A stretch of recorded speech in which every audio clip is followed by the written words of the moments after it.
Good afternoon. We read Parshas Kisava yesterday, and it talks about Bikurim.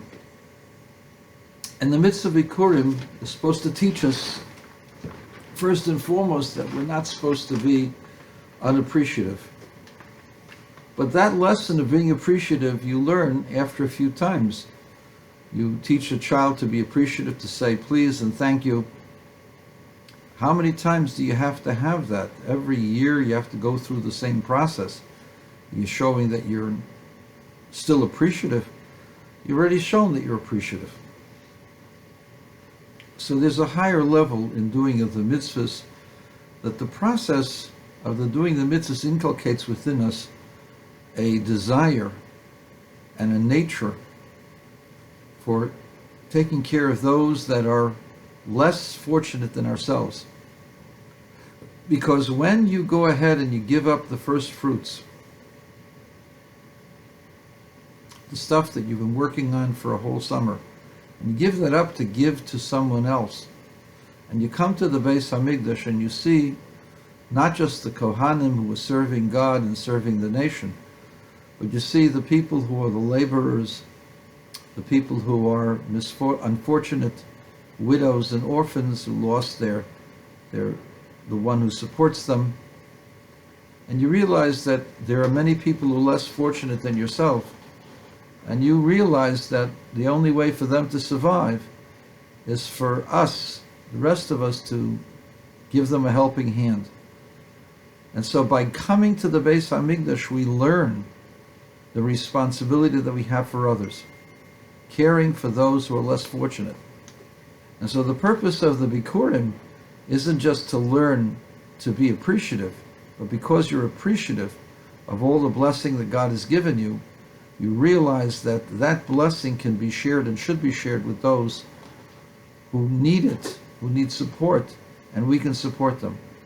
If we all together took care of those who need, there wouldn't be any poor in this world, at least not in the United States. There's enough food, there's enough resources that every person, every child shouldn't go hungry, and every child should be given the proper education to be able to succeed.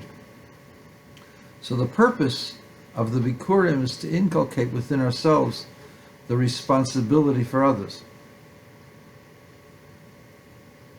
But there's another element to this. The idea of Bikurim is to be the first, to take the first. To take the first fruits and bring them before God. So there's something in bringing the first. The idea of being first is to be an original, to do things on your own, to become independent and not to react and respond to other things, but to go ahead and create your own reality. The Rav, Reb Soloveitchik, Reb Yoshe Ber, the Rav of Boston, once said, "Zacharti as bris rishonim, Zacharti lehem bris rishonim." I remember the covenant of the Rishonim. Who are the Rishonim? He asked. And the commentaries say this refers to the patriarchs, and the Rav said no. In that parsha, when he talks about the first ones, he mentions the patriarchs before. So therefore the Rishonim refer to not the patriarchs, but the first generation of those who left Egypt. They're called Rishonim. As God says in the prophecy of Yirmiyah, Zacharti l'chesed ne'urayich avas kulasayich, lechteich acharei b'midbar, those who went into the desert without food or drink, who followed God initially without looking to see if they would be supplied with their needs. So the idea of Rishonim is the first ones, the pioneers, those willing to go ahead and take risks and to go ahead and to do things where other people fear to tread. And so the idea of the Bikurim is not just to show appreciation and to care for others. The idea of the Bikurim is to become something that's first, to go ahead and to do things where other people are afraid to tread, and not be afraid, to be a pioneer and do things without being asked, to go ahead and do things without having a challenge, to create your own challenges, to create your own realities, to go ahead and make a change in the world despite the world not wanting to change.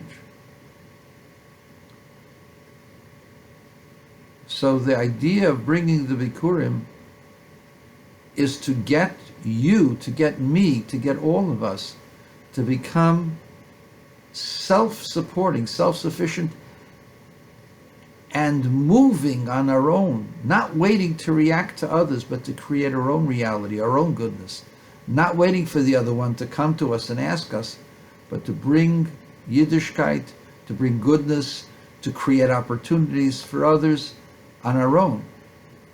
And this really is the idea of shlukim.